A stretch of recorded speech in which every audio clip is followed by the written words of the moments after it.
అంటే తెలివైన వాడిని మనిషిగా ఫాస్ట్గా ఉన్నాను అని చెప్పి చెప్తాను. ఎవరైనా కూడా మీరు గుర్తుపెట్టుకోరి, శత్రువు మాత్రమే అవకాశం ఇస్తాడు, ఇంకెవ్వడియాడు మనకు.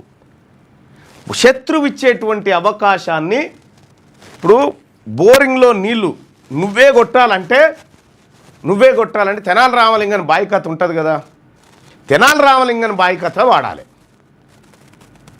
శత్రువుకి ఏం చేయాలంటే ఒక అబద్ధాన్ని చేరవేయాలి. అబద్ధాన్ని చేరవేస్తే ఆ శత్రువు ఆ అబద్ధాన్ని పట్టుకొని ఊరంతా తిరుగుతూ ఉంటాడు అన్నట్టు. తిరిగిన తర్వాత అది అబద్ధమని నిరూపించాలి. శత్రువు ఫూల్ అయిపోతాడు అన్నట్టు. ఆ రకంగా అన్న కేసీఆర్ కేసీఆర్ నాతో ఏం చేయలేదు, నేనే కేసీఆర్తో చేసిన. కేసీఆర్ నేను ఫస్ట్ ఆఫ్ ఆల్ ఏం చేస్తానంటే శత్రువుకి పనప్ప చెప్పి శత్రువుని చూడను ఇక, ఎందుకంటే వాడు ఆ పనిలో ఉంటాడు. మన పని మనం చేసుకుంటూ వెళ్ళిపోవాలన్నట్టు.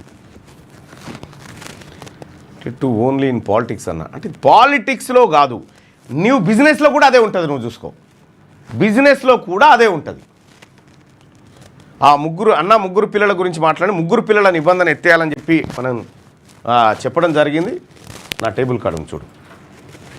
రైట్, ధృవ మూవీ చూడమంటున్నావు, చూస్తా బాయ్ సాబ్, నువ్వు చెప్పినావు కదా, ట్రై చేస్తా. శత్రువు లేకపోతే నువ్వేందో బయటికి రాదు, గుర్తుపెట్టుకో. శత్రువు అనేటోడు చాలా ఇంపార్టెంట్ జీవితానికి.